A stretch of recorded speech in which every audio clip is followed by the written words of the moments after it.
IV നോക്കുക കേട്ടാ, അവളുടെ ഡോഗ് ഫുഡ് ഞാൻ പാവ ഡക്കിന് കൊടുക്കാൻ. എനിക്ക് സങ്കടമായി. ഡക്ക് ഫുഡ് കൊണ്ടുവരാൻ മറന്നുപോയേ. അപ്പൊ ഐവിക്കാണ് സങ്കടം. എൻ്റെ ഡോഗ് ഫുഡ് ആരാ കൊടുക്കണേന്ന്. അതിൻ്റെ ഉള്ളിലേക്ക് ഏന്തി വലിഞ്ഞ് നോക്കുക. പാവല്ലേ ഡക്കിന് നമ്മളിന്ന് ഡക്ക് ഫുഡ് കൊണ്ടുപോയില്ലല്ലോ, അത് കാരണം കൊടുക്കണ്ട കേട്ടാ. അവൾ ഇരുന്നൊക്കെ കാണിക്കണോ അവളുടെ ഫുഡ് കിട്ടാൻ. പാവല്ലേ ഡക്കിന് ഇച്ചിരി കൊടുക്കാം. ദേ ഡക്ക് തിന്നോട്ടെ, ഡക്കിന് കൊടുക്കാമേ ഇച്ചിരി. ദേഷ്യവൻ്റെ ഒന്നും ഉണ്ടാവില്ല, അവളുടെ ഫുഡ് കൊടുക്കാൻ. ഇല്ല, ഐവിക്കും തരാം.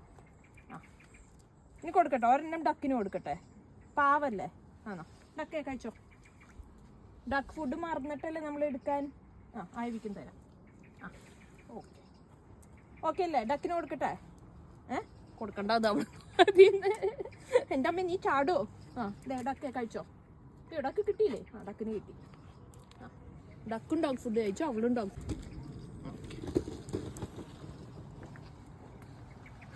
ഇത് കണ്ട, അത് നിറയെ ബ്ലാക്ക് ബെറീസ് ആയിട്ട് ഉണ്ടായിക്കൊണ്ടിരിക്കുന്നത്. പക്ഷെ ഒക്കെ കനാലിലേക്കാണ്, നമുക്ക് പറിക്കാൻ പറ്റില്ല.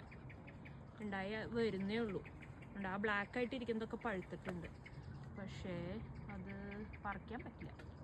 പക്ഷെ ഇവിടെ ചുറ്റും ഉണ്ട് കനാൽ പാത്തിൽ നടക്കണം. ഇത് ഫുള്ളായിട്ട് വേണം നമുക്കിത് പറിക്കാൻ.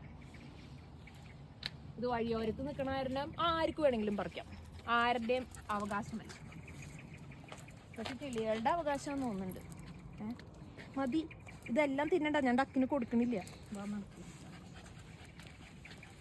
മതി